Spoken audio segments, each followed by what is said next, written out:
Good evening and welcome to the Fit Show. Financial information for today and tomorrow. I'm Bobby P. Kinzer. And I'm Thomas Doty. And yes, we are the Fit Show, helping our people get their finances in shape. Good evening around the United States of America and around the world. Yes, we span the globe, trying to provide you with information that you can apply to your daily life. But remember, there's no one size fit all when it comes to personal financial investment portfolios, so make sure you seek advice from a qualified advisor. Note, been off for 2 weeks. Last week was my birthday. I was in the Grenada Islands, had a wonderful time laying on the beach. How are you doing? Absolutely fantastic. That is so good to hear. So good to be with you, my brother. And if I'm right, you're in Cleveland. Actually, I'm in Pittsburgh Oh, on my way to Jersey. wait a minute. You're in Pittsburgh? You threw me off. I can't even keep up with you, man. I didn't know you. Okay, I just swear I didn't know you were in Pittsburgh. I thought you were in Cleveland. You were in Cleveland, though. I was, yeah. Okay, got you. Good stuff. Yeah, those another traveler, and this guy loves to drive. What vehicle do you do all that driving in, though? X5. Well, BMW. Yeah. Oh, you BMW man. I Yep. used to be BMW man, but that's good stuff. But look, just want to give a couple of administrative uh, guidelines. Just want to know that this information we provide you, we're not qualified advisors, so we have no fiduciary responsibility. So when we're giving you some information, remember it's just financial information. It is not personal financial advice. Please keep in mind, should you want that kind of information, please engage in a certified financial planner, CPA, chartered financial consultant. There's so many licensed people that have fiduciary responsibilities that you can go to. But just want to give that disclosure statement. Uh, Second, click on the like and heart button as many times as you can because that helps us expand to more people. That's how it works on Facebook. And also, please place comments in the comment box. Any questions you may have or topics you'd like for us to cover.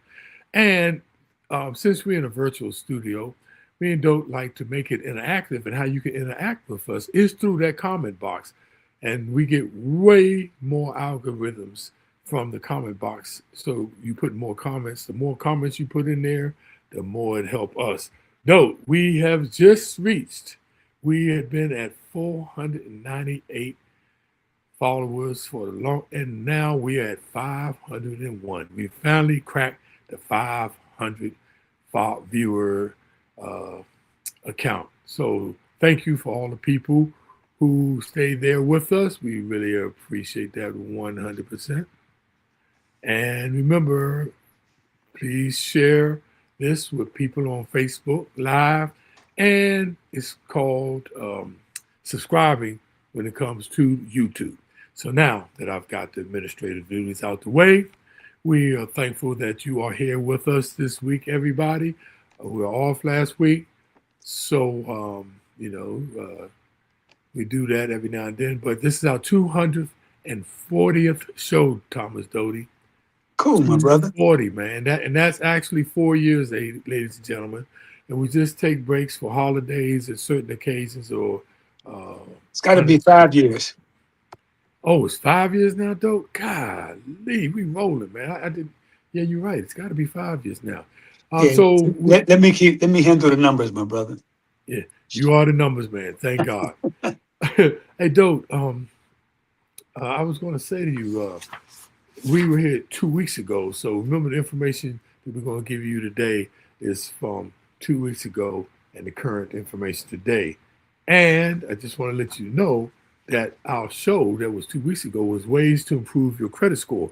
So if you missed that show or need a refresher, please go out there on Facebook Live. It only stays out there for 30 days on Facebook. And on YouTube too. They archive it. There's no limit. It doesn't expire on YouTube, thank God. But very good show. Some tips on improving your credit score, and everybody can improve a couple of upticks on their credit score. You never get enough. Though your score is up there. I've been over the 800s for the longest, man.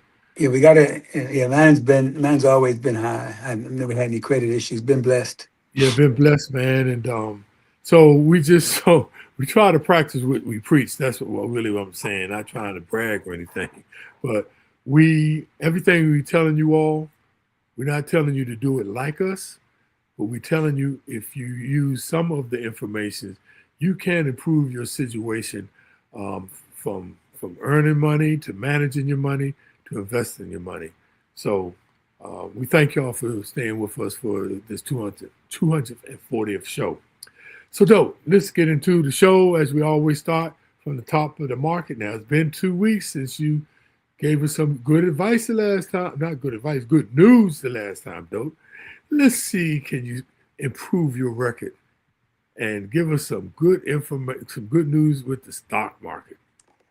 Well, I don't know if it's good news. It's news. Hey, dope, please tell me if you see it or not.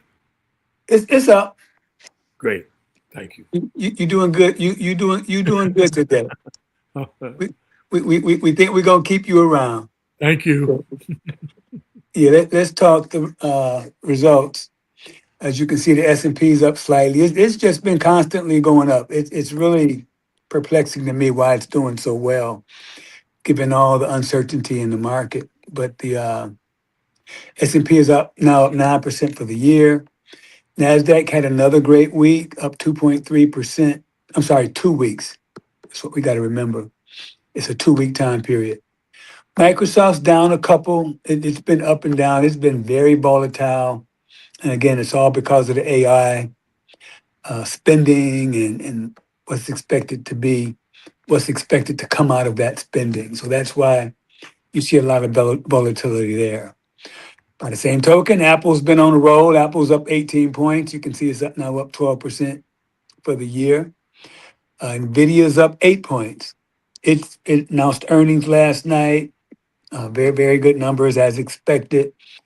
Thought it might go a little more, but there's just, again, with all the things that are going on with inflation and Iran, it's amazing that the market is going up, but Nvidia continues to roll. Bob, what happened to, oh, never mind. You messed up a bracket there. That Google should be down 12 for the 2 week period. Um, For the 2 weeks period. You got, yeah, I think you just got the bracket in the wrong place. where are you talking about for Google? The change. It's not 22%. No. The change, the number change Oh, should, oh, oh, oh, should be 12. Yeah, but should be and 12 off. Oh, that's what I just got cut it off by mistake. Thank you, sir. yeah, and Pfizer and Boston Scientific both are flat. So again, with all the uncertainty in the market, with Iran still not being resolved, it seems like when Trump makes an announcement about the war is coming to an end, the market goes up a little bit, and oil goes up. When the war is coming to an end, oil goes down a little bit. But whenever there's an escalation, oil goes up a whole bunch. And right now, oil is up a whole bunch. I spent over $100 to fill my tank for the first time, and that was kind of a shocker. So Hmm. I'm sure everybody's still feeling the pain. There's still a lot of things that are going up out there, and inflation is rampant. That's why I am very surprised that the market continues to do well. If you look year to date, both Nasdaq and the S&P 500 are up 9 and 14% respectively. And individual stocks, there's a bunch of other reasons why they changed, but why the volatility there. But I am just so surprised that those two indices, S&P 500 and Nasdaq, are up year to date. So hang loose. Hopefully, the war truly is coming to an end. Oil prices can get down, and we can get things to a little more normal. Even though I'm not sure what that is anymore. Yeah, and don't I just gotta make this statement. It's not a political statement, but the administration now in the White House has nothing to do with the stock market. I mean, people think that they take a lot of credit because that's the only positive thing that's happening with the economy. But I just want to make that note. That has nothing to do Well, with start. No, I mean, well, not well, directly. Let me put it like that. well, you start a war and oil prices go up, that affects the stock market. So Yes, yes, but I'm talking about overall. I'm not just talking about over. I'm talking about yeah, so overall. it yeah, they can't unless they start a war or have a tax break, but they can affect the market, but Yes, it's not uh it's not as simple as it sounds. correct. Or the credit that they be taking for it. I just want to make that clear. It has nothing to do with these policies that they're making now. It's the economy is a whole different thing. But I want to talk a little bit about gold, though. Like you said, gold. Actually, gold is actually down, though. I could find that it's down about $9 today. That is, and it has been going up. It went over $5,000 a few months ago, so I don't know what happened to that. And silver was ticking up. It normally lagged way behind gold for the past few years, but it was ticking up, and it got over $100, and now it's down to $76 for silver. But just want to give y'all, and I made this statement before, all these data centers that they're building for AI has a lot to do, has silver a lot to do with those machines, and I don't know. I have a funny idea that silver is going to start taking off because a lot of sovereign countries are buying silver now, and you just never know. But keep an eye on silver. That's all I want to tell y'all. And all those broken earrings and necklaces that y'all have that you think don't have no value, hold on to them things. They worth something. Hey, don't want to speak about bonds, man. Bonds has been ticking up for well, you know how it works usually when the market go down, bond prices go up. But bonds are looking like about 4.5. And we're talking about these are tax-free investments, at least on the federal side, right, though? That's all a function in the uncertainty in the market. Yep, yep. But bonds are doing pretty well, especially Treasury bonds. So especially Treasury inflation protected securities, which are TIPS. So take a look at those, y'all. This is some things to put in your toolbox, and it might can help your overall uh, portfolio.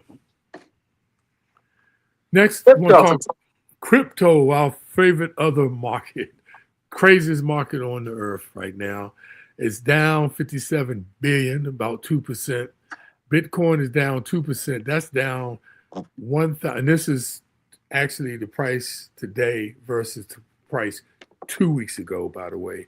And it's down from that measurement $1,912 per Bitcoin.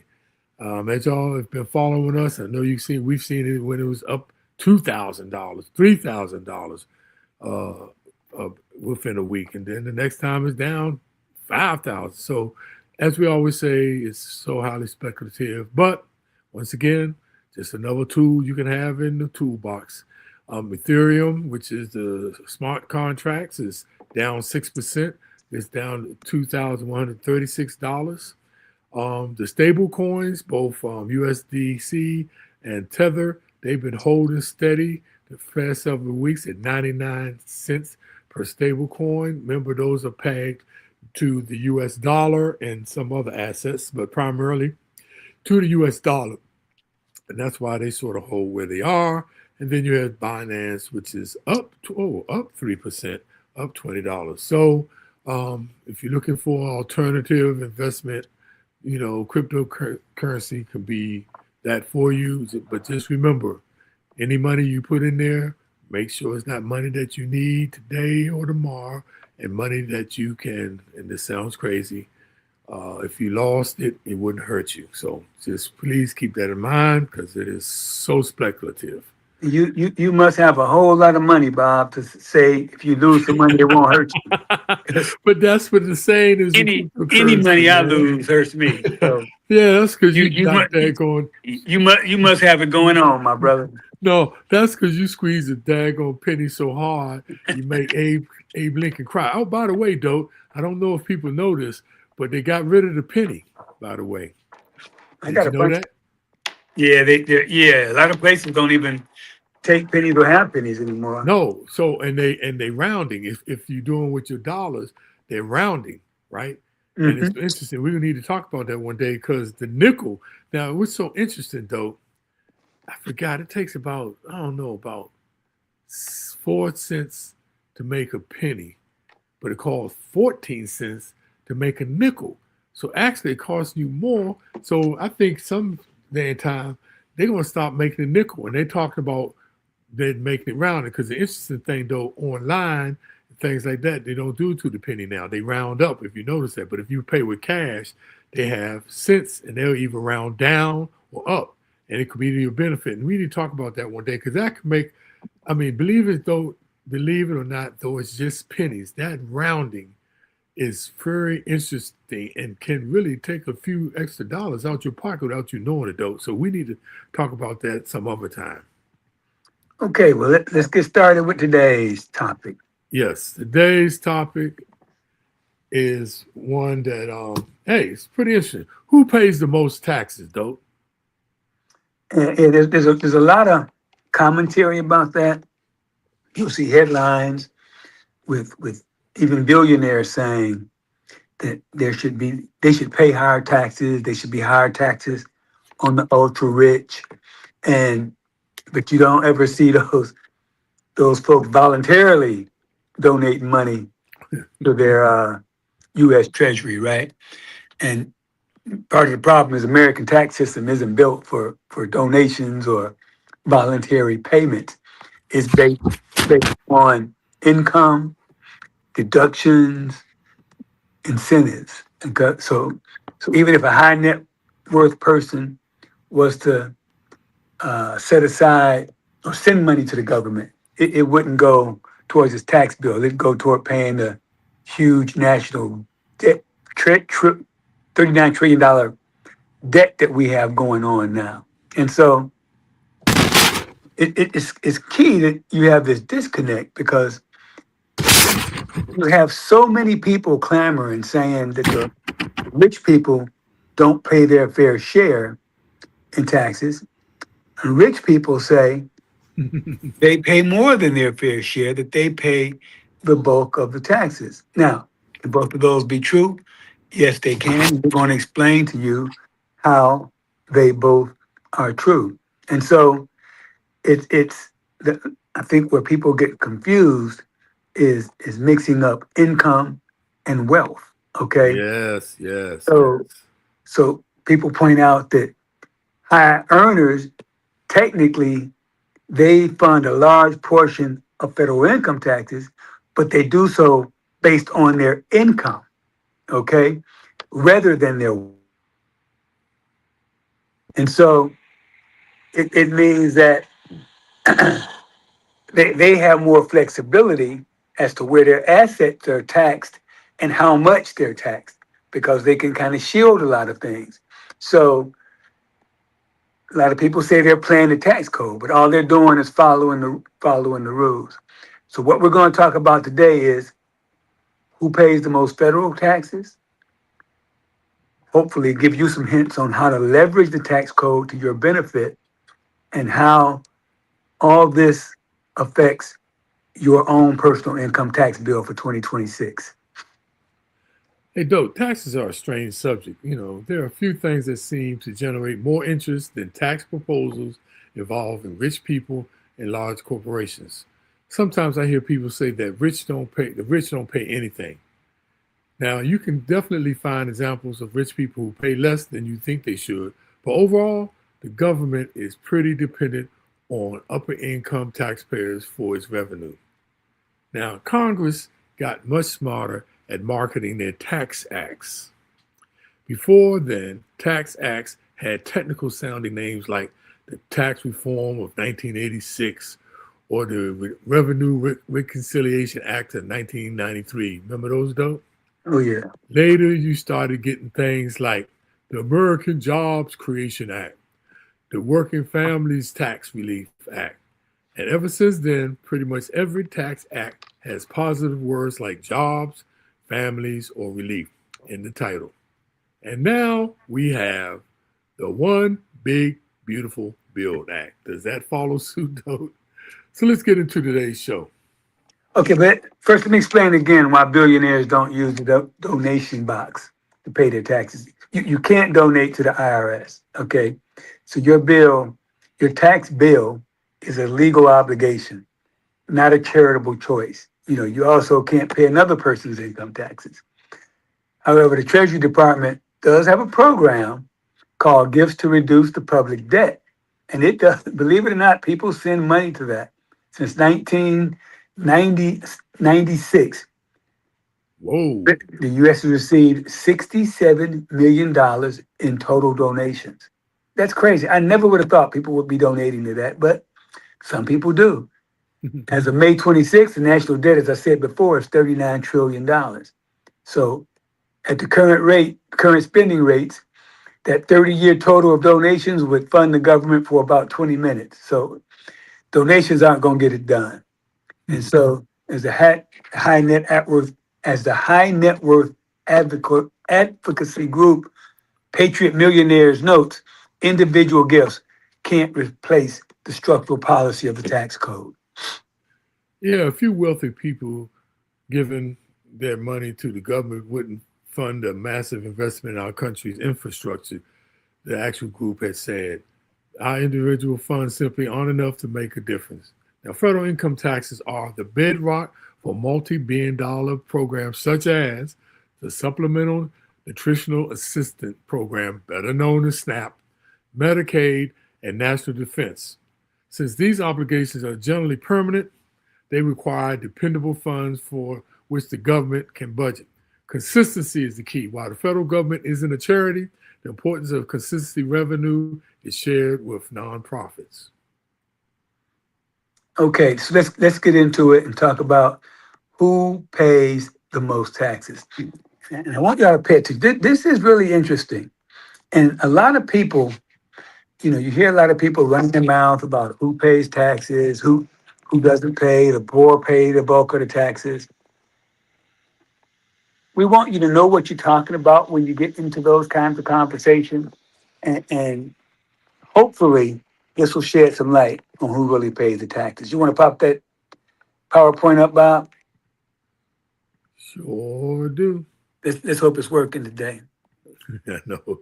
It's always got my fingers crossed. Don't. Yeah. I Don't got look good confidence for the in home team. you can get it done. Yeah, don't look good for the home. Yep, the browser says screen. Try to capture the different. Yeah, you're gonna have to talk through it, my brother. Oh man, this will be difficult to talk through. You can't get it up? No, it's not bringing it up. Hopefully, nope. Okay, I'm gonna give it a try. You're killing me, brother. It ain't me, man. Okay, let's start off. The top 1%, okay? The top 1%, that's people who make more than $675,000. Okay? They their share of total income is 20%. So of the total all the income made, the top 1% are 20% of the income. Now, what percent of taxes do they pay? They pay 38.4% of the taxes. So make sure you got that. Now, Wait a minute, say that again, though. So they the make. top the top 1% makes 20% of the income, but they pay 38% of the taxes. Okay, keep Interesting. trying to get that chart up. That's what you I'm focus. trying. Trust me, you know Okay. I am. I'm just Okay. trying to stall. And let's take it a step further. The top 5%, that's people who make 272,000 or more. They pay 36% of the total income, but that is 59% of the taxes. Mhm. So people say rich people don't pay taxes. The top 5% of people pay 59% of the federal tax bill. So let's step a little further. The top 10% of wage earners in the United States, those are the people who make $188,000 or more. They make 47.6% of the income, but they pay 71% of the tax bill. Mhm. So when you say rich people don't pay taxes, the top 10% of the people in this country pays 71% of the total tax bill. Wow. Let's go a little further. Top 25%. That's people who make $106,000 or more. So their percentage of the income is 69%. So they're 69% of the income, almost 70%, but they pay 86% of the taxes. That's damn near the whole the whole bill. Hmm. So if you say rich people don't pay taxes, the top 25% of people, wage earners, pay 86% of the taxes. So that means the bottom 75% of wage earners only pay 14% of the taxes. Okay. Mm. So when you hear talk about rich people don't pay taxes, you got to understand that that's not totally true. Now, let's get into it a little bit though. Where it gets really interesting is if you look at that in comparison to their wealth, that's where the disconnect is. And I think that's where people get a little confused as to make that claim that rich people don't pay taxes. Because as the chart just shows, I didn't make that up. Those are actual numbers. They truly do pay a big hunk of the total. But the issue is that's of their income. So if you have wealth, if you have stocks, bonds, holdings, none of that's included in that income number necessarily, depending on how it's set up, right? If you have a $10 million house, that has nothing to do with your income tax, other than you probably get tax deductions for that house. So when people say that rich people don't pay taxes, that's not totally correct, as we just showed. But the truth of the matter is,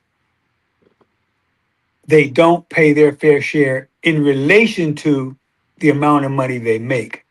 And I Right. think that's what you have to understand.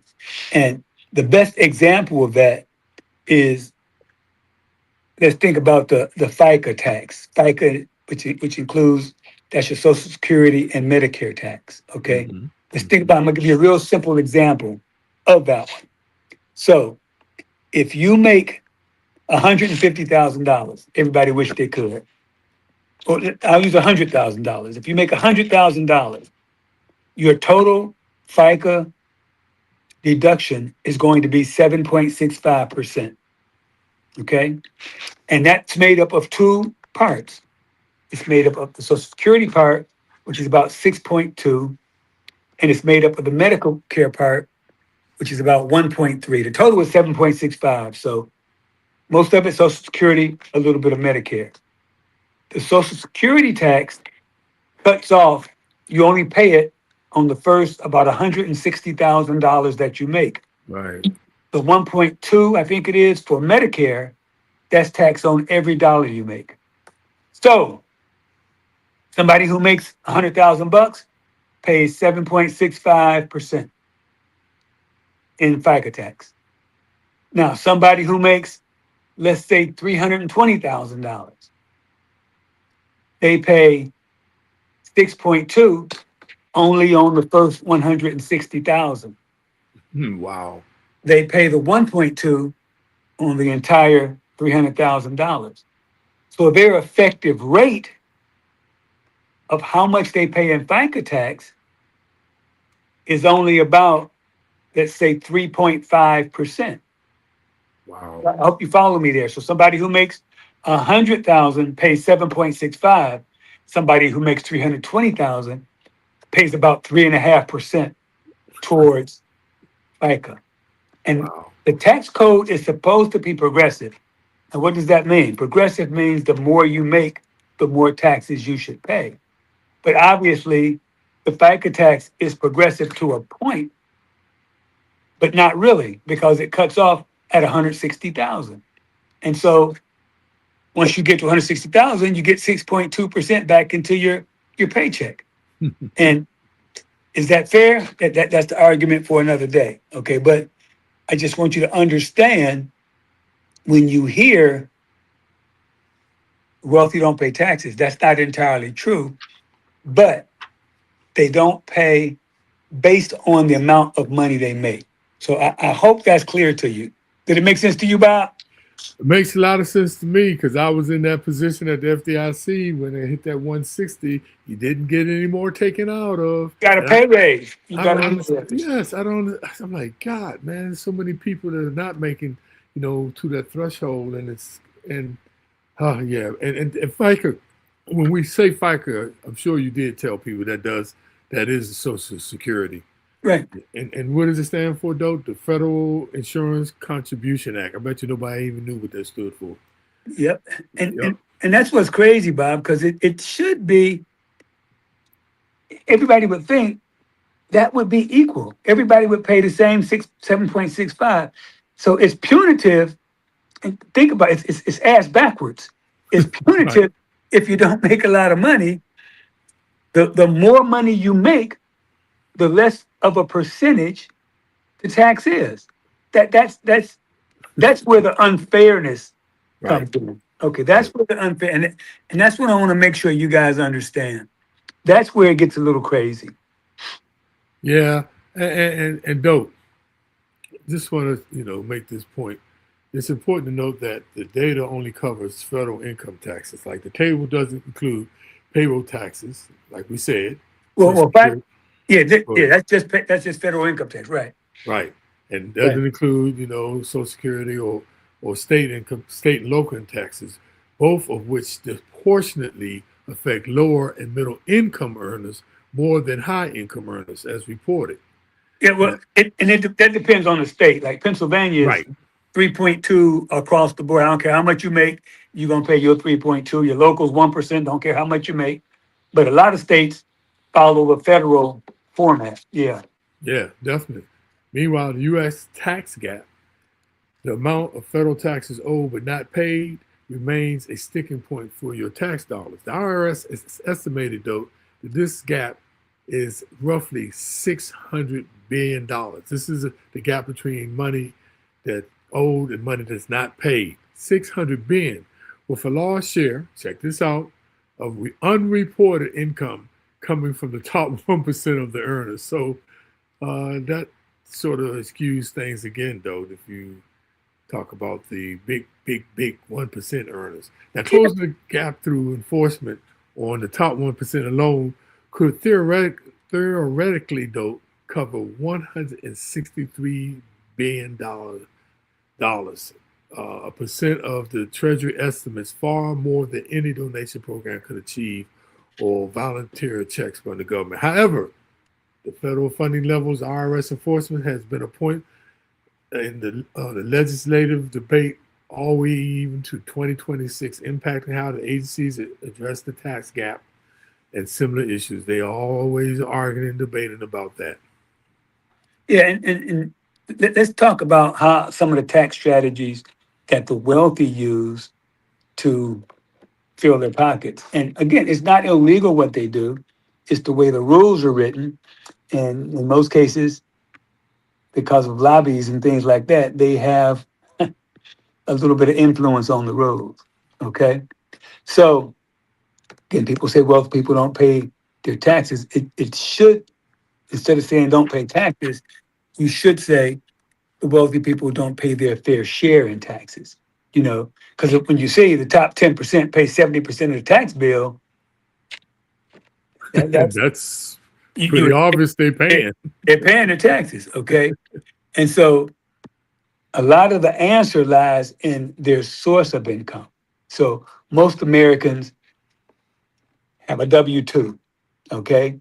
Wages, they get a 1099, and it's clearly reported how much you make, then the government knows how much you taxed. And most of it's taxed at ordinary federal tax rates up to 37%, plus, FICA and Social Security and FICA and state. But high net worth individuals often, it's crazy, often live on wealth that bypasses these taxes, you know, using a strategy. called buy, borrow, and die. And what does that mean? Buy, borrow, die. Buy, borrow, and die. And I'm going to explain what that means. And I've mentioned it before, and you probably didn't put it together.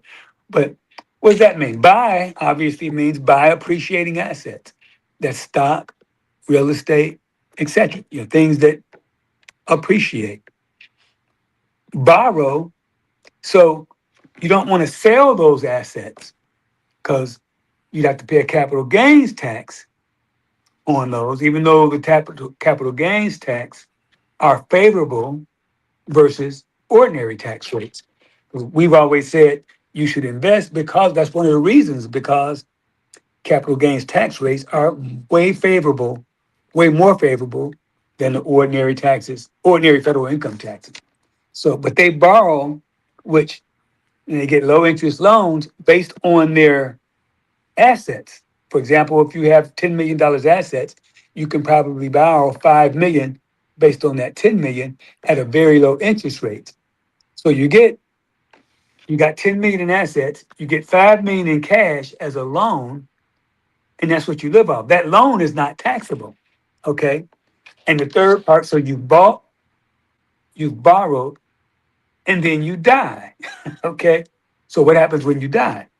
So when you die, the people you leave the money to, they receive the assets at a stepped up basis, which means you don't have to pay the capital gains. Let me give you an example. We buy one share of NVIDIA for $500,000. It grows, it grows to 1 million. So it's accumulated 500,000 in value. If I sold that, I would have to pay a capital gain on that 500,000. But if I die and pass it on to my son, his new cost basis becomes 1 million. So that 500,000 Doesn't never matter. gets taxed. It Yep. never gets taxed.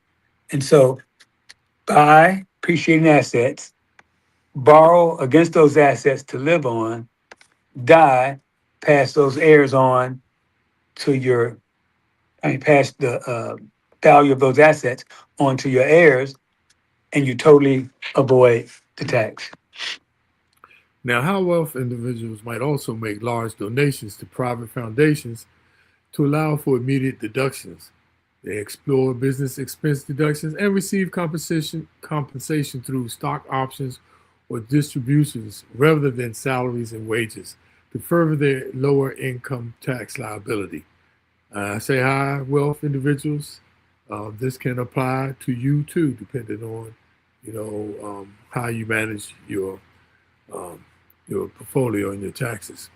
While these methods are theoretically available to all, like I said, unless you have a significant capital to begin with, it's difficult to break even to the wealth preservation strategies used for most high net worth people. But note, these strategies involve significant legal and liquidity risk, and it's a no one size fit all solution.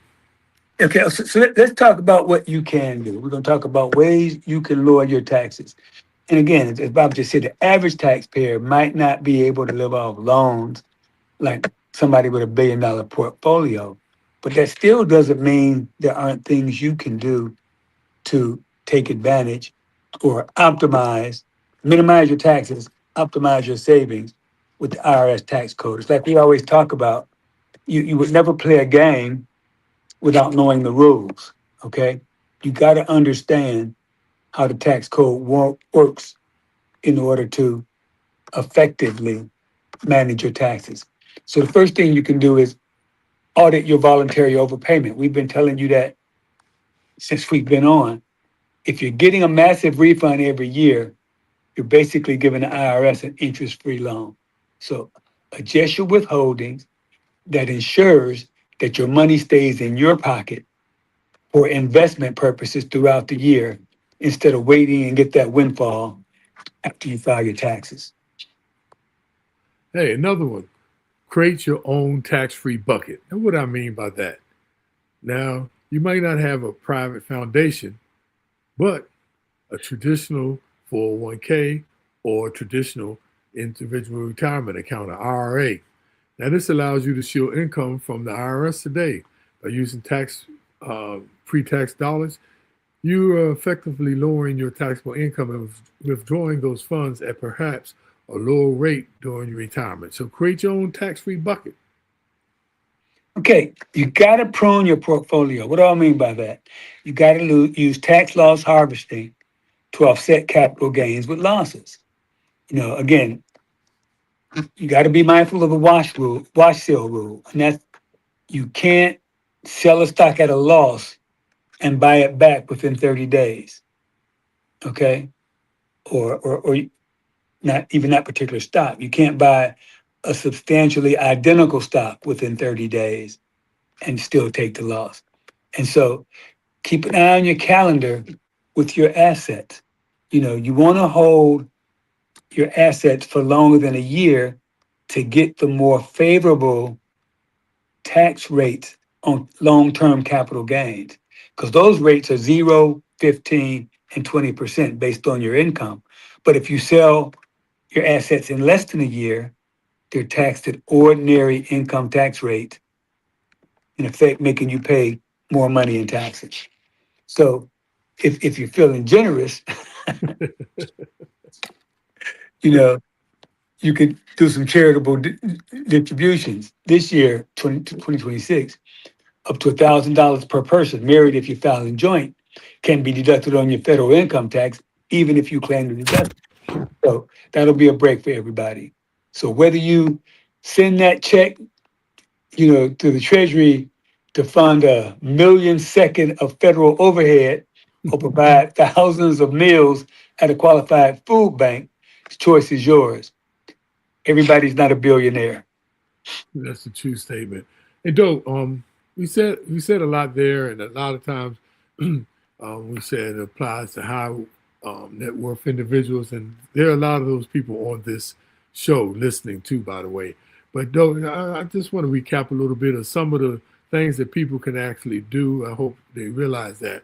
And one thing that I got from this Doe was clearly um, having those appreciating assets, those assets that can really, really help you, shelter you against, many tax implications. But there are so many things that we said and that we mentioned today. I hope everybody picked it up because I know it's a lot of information. Well, Bob, let's stop for a minute. You said something very key. The first step is buying appreciating assets. That Yeah. that that's the first step to make, and that's buying stocks versus buying more car. Right? Mm, Buying stocks versus buying Michael Jordan tennis shoes, or buying mm, before buying Louis Vuitton purses. Buying and putting your money in things that appreciate. Now, whether or not it'll appreciate enough for you to consider, I don't want to sell it, I just want to pass it on. But still, it go the tax rate you pay on appreciating assets is still less than ordinary income. Okay. So at the most you will pay is 20%. And if you're in a 37% tax bracket, which don't take a whole lot to get there, that's a 17% savings you get in your pocket just by buying something that appreciates and holding it for longer than a year. And, mm. and I think that's the big issue with a lot of folks who haven't invested is having the patience to invest and to get away from the consumer focus to the investor focus. And back to the question of what can this money do for me? It can buy me things or it can allow me to earn more money. And I think that's the mentality you need to have when it comes to invest. The first thing you got to do is invest to take advantage of the tax code. It's written to be taken advantage of. You're not doing anything illegal by maximizing or minimizing the amount you pay in taxes, maximizing your wealth by making smart decisions. Yeah, just want to do a little quick recap on it because a lot of golden nuggets was buried into some of what we said. I mean, not buried, but I mean, just needed to be repeated. But dope, got a question for you. This was presented to me by an accountant. very superior accountant too, very good accountant, seasoned accountant. He said, Bob, do you know the best way to beat taxes? You know the best way to beat taxes, though, I don't know a best way to beat him. No. is to make more money. No, and let me break that down for people because you get it though. So a lot of people are like, oh, I want to make no more money because Uncle Sam is going to tax me. Uncle Sam cannot take more taxes than the taxes that are allowed in your bracket. Let's say you're in the 24% tax bracket.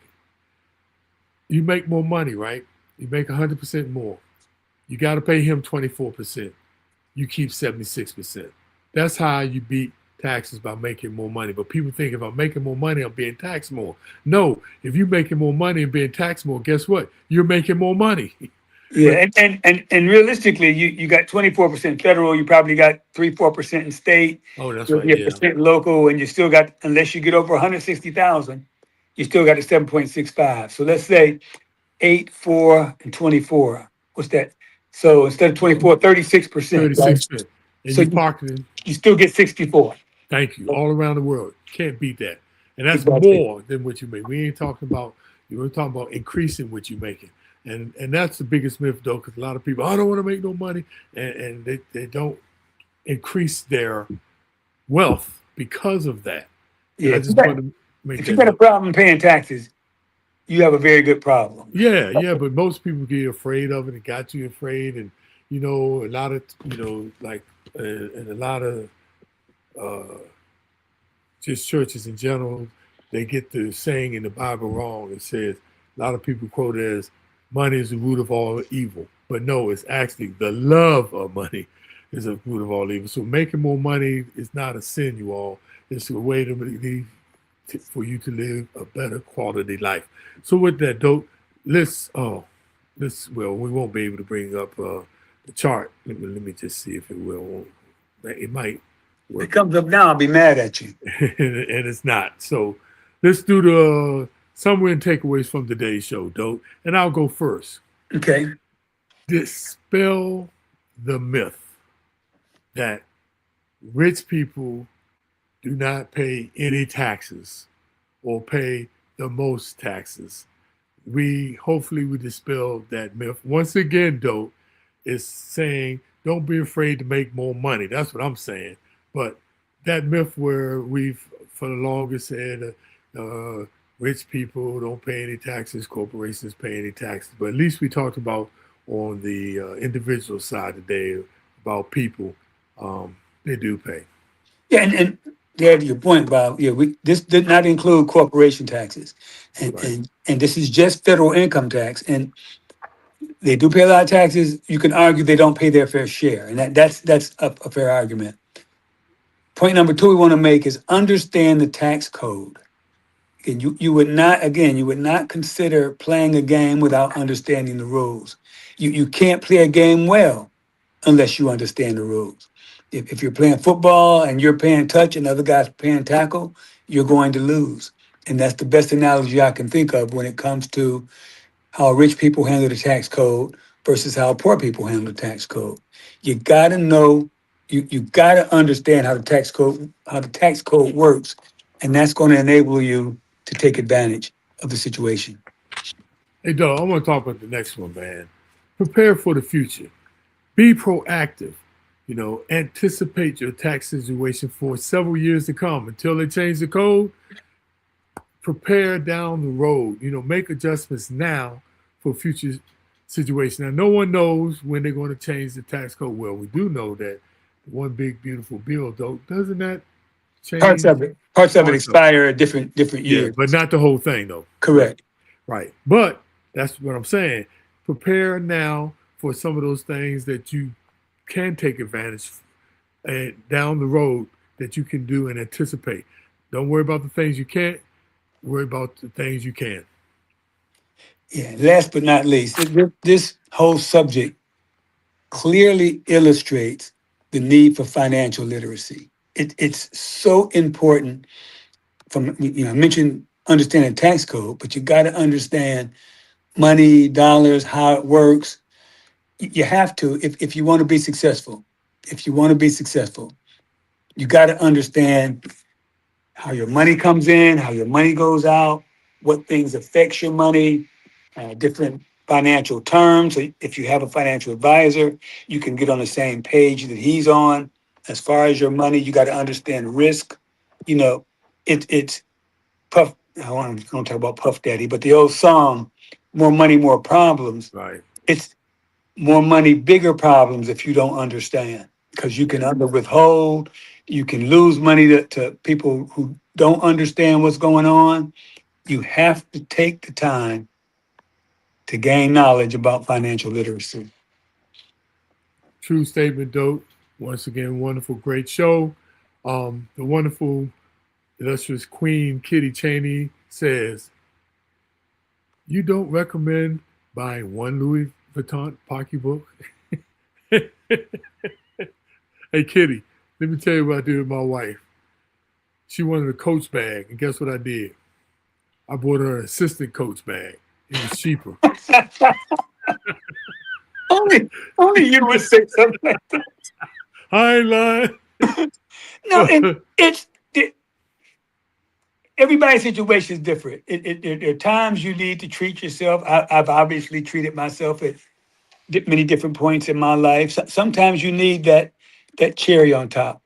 That just can't be the primary use of your funds, buying things that don't appreciate. You have to, at some point, I mean, it's crazy when you accumulate money and start making money because you have money. So you go to bed with X amount, you wake up with X plus interest, or you wake up with X plus appreciation. That is a wonderful feeling to do nothing and have your net worth go up. That Louis Vuitton bag, all it's gonna do is keep you real nervous about when you take it out, somebody gonna steal it, is it gonna get dirty, am I gonna lose it? So all that's well and good. If but just 10 years from now, what would you rather have, a bigger bank account or that Louis Vuitton bag? That's the question. That's a good one, man. But just want to thank everybody for being on. Oh, don't even try it now. She talking about Louis Vuittons do appreciate. Yeah, okay. Show me where you're gonna be able to resell that bag at. Okay. Yeah, right. Good So be, try. But look, y'all. Thanks everybody. Oh, hey, Modestine said, I think where was it, Modestine? You said you were late because you had eye surgery today. Well, oh, we hope it all went well for you, Modestine. Thank you for coming on even after you had eye surgery. And remember, even a one-eyed man is a king in the land of the blind. So I just want to, that was my quote for the day, by the way, though. So just want to thank everybody. My three sisters, Linda, Gloria, and Noli, are all on together. And you just enlighten my heart so when I see y'all out there. Thank y'all so much. Love you so dearly. Kitty, the Toastmaster of all time, Cheney. Thank you. Modestine. Now, Joanne Skinner, you always a winner in our book. And Rodney L. Madison, the NoteExperience.com. Rodney's been coming across a lot of um, mortgage deals, though, where you hold a mortgage notes. So check them out, the NoteExperience.com. We appreciate you, Rodney. Thank you so much for being on. And once again, great show, Dope. And Dope would not be a complete show unless I left you with Big Bob's quote of the day. The quote of the day, Dope, is, your mind will always believe everything you tell it. So feed it faith, feed it truth, and feed it love. Bam! getting deep on me, brother. No, did you hear that sound? That's Big Bob dropping some knowledge, guys. All right, thank you all, and have a wonderful week. And yes, we will be back next week. Thank you, Kitty. Kitty wished me a happy belated birthday. And by the way, though, Kitty is a May birthday child too. Happy belated Happy birthday to birthday, you, Kitty. kitty. And Dote is a May birthday. Happy belated to you too, Dote. And happy belated to our brother, Big Rob Robinson. So thank everybody for being on. And oh, can't forget my brother out there. Happy belated birthday to Juan Holcomb also. And tomorrow is our boy Oben Barnes' birthday. So we got a lot of May birthdays though. Thank you all for being on. And we look forward. We will be here next week and every Thursday day on if the good Lord is willing. Have a great and marvelous week. Oh, happy Memorial Day.